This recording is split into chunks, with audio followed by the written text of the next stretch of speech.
A very good morning to class 11th and class 12th students of political science. And students, welcome back to the online classes here.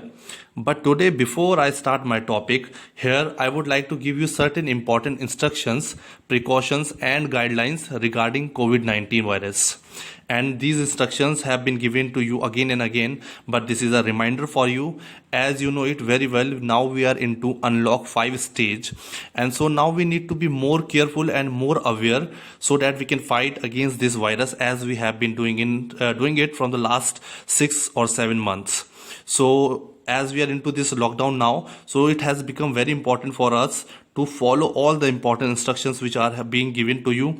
Although these are important for me also, for you also, your family, friends, and you should also spread awareness regarding the important instructions and guidelines, or we can say the precautions which I am sharing. You can share it with your friends and family as well.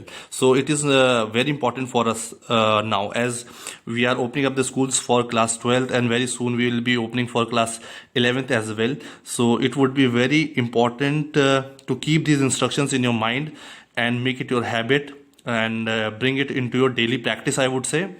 And so I'm sharing some of the important things here, so you need to hear it properly. As you can see it from here, COVID-19 appropriate behavior.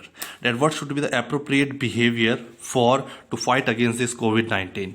So here are some instructions, and you know them very well, but this is very important for you. As we know, we have to give you the reminders so that you keep understanding it, you keep it in your mind every time. So wear mask. This is very simple and basic. You know it that we have to wear mask, but it becomes very important that you have to wear this mask properly. No one is going to come and check you. It is not a formality. This is for your precaution, for your good health, for your good health of your family, your loving ones. So you need to wear the mask properly, in which you have to cover your mouth as well as your nose properly all the time. Okay. Follow physical distancing. It means social distancing, physical distancing. You have to maintain the distance of at least 6 feet from your friends, from any person when you are going to the market. As recently we have seen with lockdown 5, this is a festive season, we can say. You can say so much of rush in the market, and people are not taking precautions as they were doing it previously. Initially they were doing it, but as we have seen now, people are becoming bit we can say lenient towards these important guidelines to be followed. Then next thing is maintain hand hygiene. This is very important. Whenever you're going outside, when you're coming to your home, you must wash your hands properly with soap, sanitize your hands properly. Okay, when you are coming back from any place, and before eating you should sanitize your hands properly. So these are some of the repeated instructions which I will be sharing. Wear mask properly, and I hope you understand the meaning of properly. Properly means you have to cover your nose and mouth. Remember it. Do not remove it when you are traveling, when you are talking to someone. Always cover your mouth and nose. Stay at least 6 feet from the others, especially when you will be coming back to the school. It would be very important that you don't have to come in physical contact with your class teachers, with your teacher or anyone. You have to maintain a distance of at least 6 feet, and arrangements have been made in the school in such a way that we all will be following these instructions very strictly, because these are the instructions. If we follow it, we will have the good classes, and you will have the good experience in the school where we will have good classes. So but for that you need to keep these things in mind. And next you can see, you know these instructions, but it's a reminder for you. Wash your hands frequently, sanitize it again and again whenever you are touching the notebooks, tables. Basically avoid touching any of the things or any people coming in contact with anything. But still, if you are coming, you have to sanitize your hands, or you have to wash your hand with soap properly at least 20 seconds. It means 20 seconds are enough if you have to wash your hands properly. Remember to not touch your face. Yes, whenever you are outside, you are buying, you are in the market, you are in the school, you are doing anything, you don't have to touch your face with your hands. Although you might have sanitized your hand, still avoid touching your face.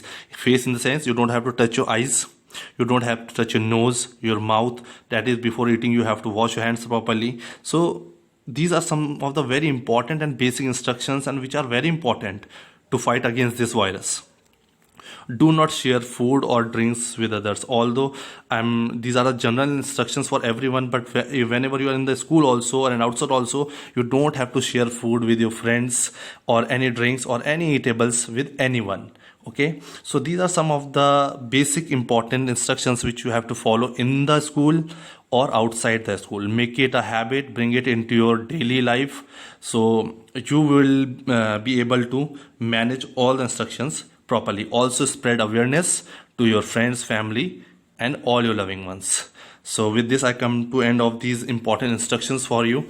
I hope you will follow these instructions, although it is all important for me also and for everyone. So we will all together follow it. So with this I come to end of this instruction part. Now I will be starting for the topic for the day. Okay, thank you so much. A very good morning to all the students of class 11th political science. And students, we were doing the third chapter of your book Political Theory, and we had already finished 4 parts of this chapter, and today we are going to do the 5th part of this chapter, that is social equality. As we were doing the topic dimensions of equality, so there were 3 important dimensions. Political equality we had discussed in detail in the previous video. Today I'm going to discuss the social equality as an important dimension of equality, and the next will be economic equality. So today we are going to discuss social equality. So as we know, to have the just and egalitarian society where there is equality among people in terms of opportunities, so we should have 3 dimensions, that is political equality, social equality, and economic equality. So political equality we had discussed. Today now I'm doing social equality. This is the part 5 of chapter number 3. So it's here.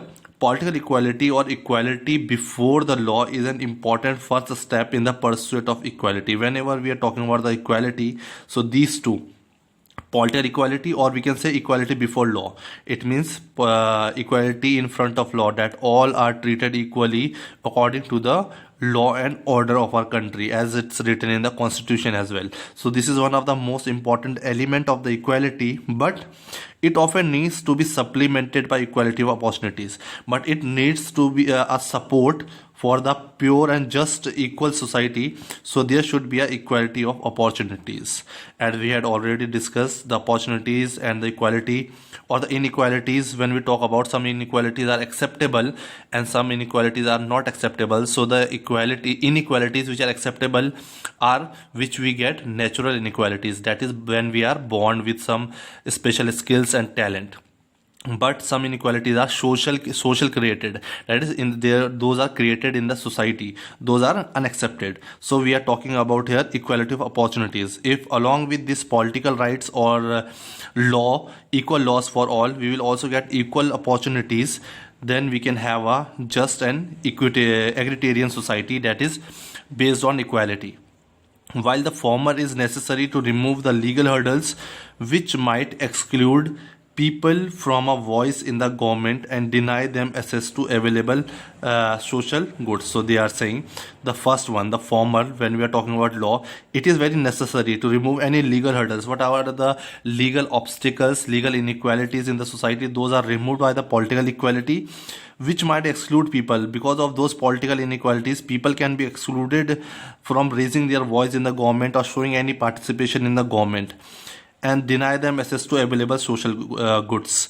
And pursuits of equality requires that people belonging to different social and communities also have a fair and equal chance for compete of those goods and opportunities. But according to the equality, each and every citizen of any social group, any community, all should have the equal chance to compete for the goods and opportunities in the society. There should not be any discrimination when we are talking about the opportunities to any individual. For this, it is necessary to minimize the effects of social and economic inequalities. So if we have to be equal and give equal and fair chance to each and everyone, what we have to do, we have to minimize the the effect of social and economic inequalities. So there should not be social and economic inequalities, and guarantee certain minimum conditions of life to all members.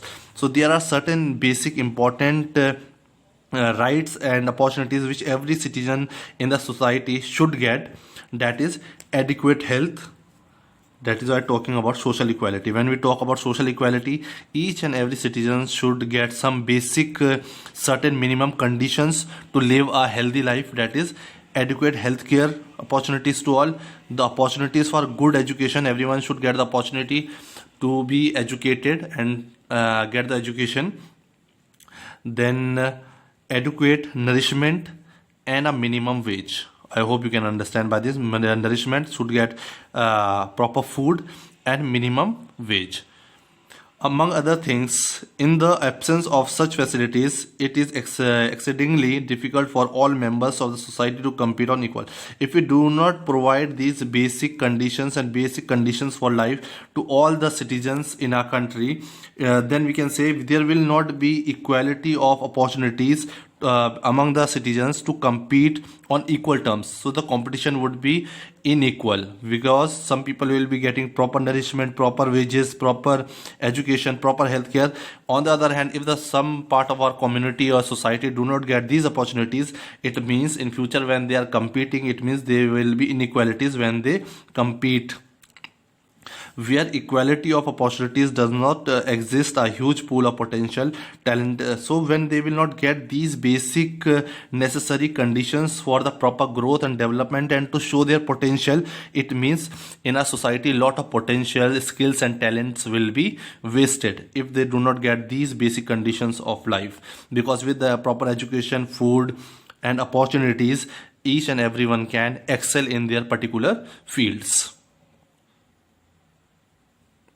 So now here in India, a special problem regarding equal opportunities. When we talk about the equal opportunities in India, it is not only because of lack of facilities among the people, but because of some customs, okay, some customs, some traditions of our society which are prevailing in our society from a long period of time. Because of these customs and religious customs and factors, many times we don't give equal opportunities to some group or some particular group of our society. For example, we can see here it's written here, customs which may prevail in different parts of a country or among different groups. For example, they have taken women.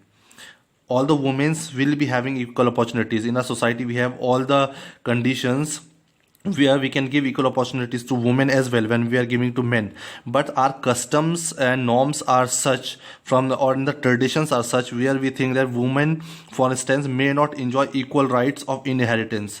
Inheritance means they do not have the share in the property of her father like her brothers. So this is one of the, we can say, customs which we have been following since centuries in India. And in the same way, there are many social prohibitions regarding their taking part in certain, where we will also restrict women from taking part in many of the activities in the society.